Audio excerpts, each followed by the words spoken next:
Hello दोस्तों, लकवे के patients और उम्र दराज या डिमेंशिया के पेशेंट्स को खाना किस तरह से देना चाहिए, उनका फीडिंग प्रोसेस संबंधित क्या इंपॉर्टेंट चीज़ों का हमें ध्यान रखने की आवश्यकता है, आज इस पर बात करेंगे। लकवे के पेशेंट्स के लिए या उम्र दराज पेशेंट्स के लिए, डिमेंशिया के पेशेंट्स के लिए खाना अपने आप में बड़ा समस्या हो जाता है। वो खाना खुद से मैनेज नहीं कर पाते, खाने को प्रॉपरली चबा नहीं पाते हैं, उनको बहुत ज़्यादा सपोर्ट्स की ज़रूरत पड़ती है। खासकर लकवे के पेशेंट में जहाँ मुंह की मसल्स की कई बार पैरालाइज हो जाती है अर्ली स्टेजेस ऑफ स्ट्रोक में। ये सारे पेशेंट्स को आप किस तरह से खाना परोसें और क्या क्या चीज़ों का ध्यान रखें खाना खिलाते समय, उस पर बात करेंगे। एक अलग वीडियो में हमने खाने को टेबल को कैसे अरेंज करना है इस पर बात करी थी और क्या इंपॉर्टेंट चीज़ें उनके बर्तनों संबंधित और खाने संबंधित ध्यान रखने की ज़रूरत है, उस पर बात करी थी। आज सिर्फ खाने के प्रोसेस के संबंधित टिप्स पर बात करेंगे। टॉपिक इंपॉर्टेंट है और उसकी काफ़ी प्रैक्टिकल यूटिलिटी है, क्योंकि ज़्यादातर डॉक्टर्स ये सारी इंपॉर्टेंट चीज़ें आपसे डिस्कस करना भूल जाते हैं। ज़्यादातर बड़ी बड़ी बातें तो सब करते हैं, हार्ट अटैक के बारे में, लकवे के बारे में या लॉन्ग टर्म मृत्यु के बारे में, लेकिन ये छोटी छोटी खाने खिलाने संबंधित और इस तरह की चीज़ें ज़्यादातर छूट जाती है। तो ये सारी चीज़ों को बात करना आवश्यक है। टॉपिक बहुत इंपॉर्टेंट है, इसलिए से एंड तक देखिएगा। टॉपिक पर जाने से पहले जो लोग हमारे चैनल पर नए हैं उन्हें रिक्वेस्ट करूँगा कि चैनल को सब्सक्राइब करें, वीडियोज़ को लाइक करें, शेयर करें, फॉलो करें, कमेंट करें, पूरा देखें। टॉपिक के हर एक पॉइंट में प्रैक्टिकल यूटिलिटी है, इसी से एंड तक देखिएगा। चलिए शुरू करते हैं इंपॉर्टेंट वीडियो।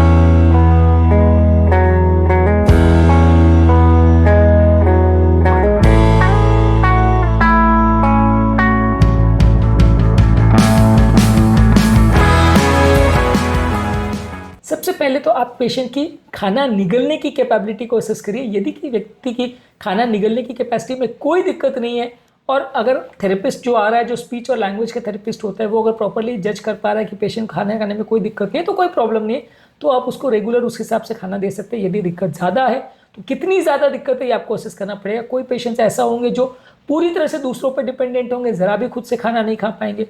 कोई पेशेंट्स ऐसे होंगे जो पार्शियली दूसरों पर डिपेंडेंट होंगे, उनको थोड़ा सपोर्ट की ज़रूरत होगा। और कोई पेशेंट पूरी तरह इंडिपेंडेंट होंगे जो अपने आप से खाना खा पाएंगे। तो किस स्टेज पे पेशेंट है और लकवे ने उसकी मसल्स और सारे सिस्टम को कितना डैमेज किया है, ये सारी चीज़ों को भी समझना ज़रूरी है, ताकि पेशेंट के कितना हेल्प की ज़रूरत है इसको असेस किया जा सके। इसके अलावा प्रॉपर फूड का टेक्सचर ज़रूरी है। आप फूड ऐसा बनाइए जो कि चबाने में आसान हो, निगलने में आसान हो। जैसे कोई प्यूरी किया हुआ या पीसा हुआ या सॉफ्ट खाना ही बनाइए। आप अगर उनको डायरेक्ट अखरोट खाने को दे देंगे या फल खाने को दे देंगे तो कई बार पेशेंट को वो खाना बड़ा मुश्किल हो जाएगा, क्योंकि किसी यंग व्यक्ति के कंपैरिजन में ये लकवे के या उम्र दराज या डिमेंशिया के पेशेंट चीज़ों को उतनी इजीली चबा के खाना उनको मुश्किल होता है, खासकर लकवे के पेशेंट्स में। तो ये सारी चीज़ों का आप ध्यान रखिए कि उनको प्रॉपरली पीस करके चीज़ें दीजिए। उनके कई बार दांत भी इस तरह से ख़राब हो जाते हैं कि वो खाने को प्रॉपरली चबा नहीं पाते हैं, और चबाते हैं तो गले की मसल्स इतनी वीक हो जाती है कि खाने को निगल नहीं पाते। यदि बहुत बड़ा बोलस का खाना उनको दिया जो पूरा मुंह को भर देगा तो उतना खाना वो निगल नहीं पाएंगे, मुंह में फंस सकता है। तो इस वजह से उनको थोड़ी थोड़ी मात्रा में एक चम्मच में भर के बिल्कुल मैश किया हुआ खाना अगर वैसे देंगे तो थोड़ी मात्रा में वो खाएंगे तो बेटर मैनेज कर पाएंगे। और बड़े बड़े चबाने में मुश्किल, निगलने में मुश्किल ऐसी चीज़ें उनको मत दीजिए। इसके अलावा थोड़ी थोड़ी मात्रा में ही उनको खाना खिलाइए। मान के चलिए कि उनको खाना खाने में टाइम लगेगा। रेगुलर व्यक्ति को मान लीजिए खाना खाने में 5 से 10 मिनट लगता है, तो उनको आधे से 1 घंटा लगेगा, कम से कम 5-7 गुना ज़्यादा टाइम लगेगा, ये मान के चलिए। क्योंकि इस तरह के पेशेंट्स में क्या है, उनको हर एक चीज़ को बहुत थोड़ी थोड़ी मात्रा में खिलाना पड़ता है और एक बार में वो बहुत ज़्यादा देर तक खा भी नहीं पाते, थक भी बहुत जल्दी जाते हैं। तो इस तरह के पेशेंट्स को आपको मान के चलना पड़ेगा कि सेम खाना जो है, जो यंग आदमी आधे मिनट में या 5 मिनट में खा लेता है, वो आपको उनको लगभग आधे घंटे तक खिलाना पड़ेगा और हो सकता है फिर 1-2 घंटे के बाद वापस से खिलाना पड़े। क्योंकि ये सारे लोगों को आप बहुत बड़ी मील्स एक बार में देना बड़ा मुश्किल पड़ता है। बहुत ज़्यादा मात्रा में खाना अगर आप उनको देंगे तो वो नहीं खा पाएंगे। और हर बार जो आप खाना का कौर दे रहे हैं, मान लीजिए अगर 1 चम्मच भर के दे रहे हैं तो वो छोटी चम्मच में उनको खाना भर के दीजिए, या कोई और तरीके से उनको थोड़ी थोड़ी मात्रा में ही खाने खिलाइए। अब अगर आप एक पूरी रोटी को उनके मुंह में डाल देंगे या एक पूरा बर्गर मुंह में ठूस देंगे तो वो बिल्कुल नहीं खा पाएंगे और वो परेशान हो जाएंगे, उनको चोकिंग भी हो सकती है। तो बहुत छोटे छोटे टुकड़ों में करके एक रोटी के 10 टुकड़े बना के जैसे छोटे बच्चों को खिलाया जाता है, लगभग वैसे ही आपको उनको खिलाना पड़ेगा। आप छोटे बच्चों को जैसे पूरी रोटी मुँह में नहीं डाल देते, वैसे आपको इन पेशेंट्स के साथ भी थोड़ा ध्यान रखना पड़ेगा। इसके अलावा खाने की पेस स्लो होनी चाहिए, धीरे धीरे ही उनको देना पड़ेगा, क्योंकि उनको खाने को चबाने में और निगलने में टाइम लगता है। यंग आदमी जो है तुरंत खाने को चबा के निगल लेता है और फिर लगभग 20-30 सेकंड में वो दूसरा खाना खाने को रेडी हो जाता है। वो मान के चलिए उम्र दराज पेशेंट में उनकी स्वॉलिंग कैपेबिलिटी के हिसाब से किसी को डबल या ट्रिपल टाइम भी लग सकता है। तो इसलिए आपको थोड़ा स्लो ही चलना पड़ेगा। बहुत स्लो भी मत करिए कि ऐसा नहीं करना है कि आपने एक कौर खिलाया फिर आप 5 मिनट वेट कर रहे हो फिर एक कौर खिला रहे हो, तो बोर हो जाएगा पेशेंट, उतना देर खा नहीं पाएगा। तो आपको देखते रहना पड़ेगा कि वो खा रहा है कि नहीं। एक खाया, फिर जब वो निगल लिया, फिर तुरंत आपने दूसरा दिया, तो पेशेंट का इंटरेस्ट भी बना रहेगा। बहुत ज़्यादा अग्रेसिव या जल्दी भी नहीं हो जाएगा, बहुत ज़्यादा स्लो भी नहीं हो जाएगा, एक प्रॉपर स्पीड मेंटेन रहे तो अच्छा है। इसके अलावा खाना खाने के दौरान डिस्ट्रैक्शन नहीं रखिए। पेशेंट उस दौरान अगर लाउड म्यूजिक सुन रहा है या टीवी देख रहा है या मोबाइल फ़ोन पर एंगेज्ड है, तो ये सारी चीज़ों की वजह से खाना पर उसका ध्यान नहीं जाएगा, और जिसकी वजह से वो कई बार खाना श्वास की नली में जा सकता है या प्रॉपर तरह से खा नहीं पाएगा। तो खाने पर फोकस रहे पेशेंट का, ये थोड़ा ध्यान रखिए। ये तो खैर यंग लोगों के लिए भी बोला जाता है, लेकिन हाँ, इस उम्र में ये चीज़ें ज़्यादा ज़रूरी हो जाती हैं। इसके अलावा पेशेंट को अगर आपको एंगेज रखना है तो किसी प्लेजेंट कॉन्वर्सेशन में या किसी पॉजिटिव एनवायरनमेंट में उसको एंगेज करके रखें तो अच्छा है। अगर उस दौरान कोई नेगेटिव बातें हो रही है, उस दौरान अगर चिड़चिड़ हो रही है, झगड़ा हो रहा है या इस तरह की गाली गलौज हो रही है, तो वैसे वातावरण में पेशेंट अपना खाना नहीं खा पाएगा और परेशान हो जाएगा और ज़्यादा डिप्रेशन में चला जाएगा। तो उस दौरान कमरे का वातावरण और जो उससे बात हो रही है वो काफ़ी पॉजिटिव और रीइंफोर्सिंग होना चाहिए, जिससे पेशेंट के अंदर से अगर जो नेगेटिविटी आ रही है वो भी अंदर से सबसाइड हो जाए, वो कम हो जाए और वो थोड़ा सा पॉजिटिव और अच्छा फील करे। उसको इंकरेज करिए। और इस मामले में ये भी ज़रूरी है कि आप पेशेंट को इंडिपेंडेंस के लिए भी इंकरेज करें।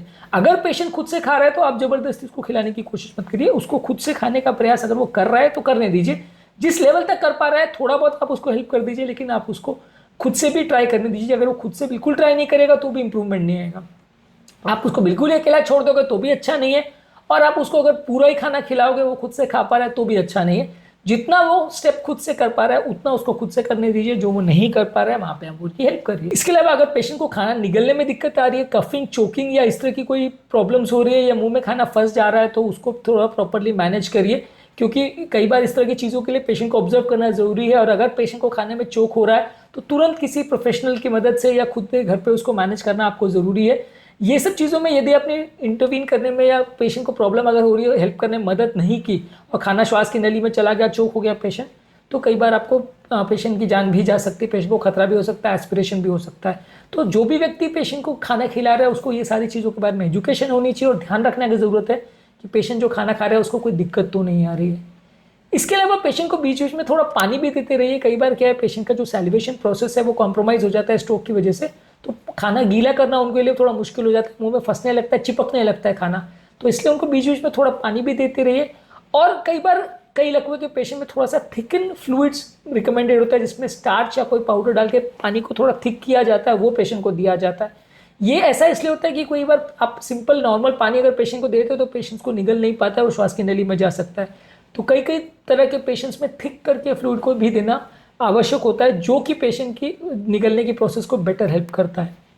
इसके अलावा एक पॉजिटिव रीइंफोर्समेंट की ज़रूरत है कि पेशेंट को प्रॉपर एनकरेजमेंट करिए। उसको पॉजिटिव बोलिए कि हाँ, भले वो अच्छा ना भी कर रहा हो या भले उसकी ओवरऑल कंडीशन कॉम्प्रोमाइज़ भी हो, लेकिन आपको उसके बारे में पॉजिटिव ही बोलना है, उसको इनकरेज ही करना है कि वो अच्छा फील करे। नहीं तो पेशेंट ऑलरेडी डिप्रेशन में होता है और डिप्रेशन में चला जाएगा।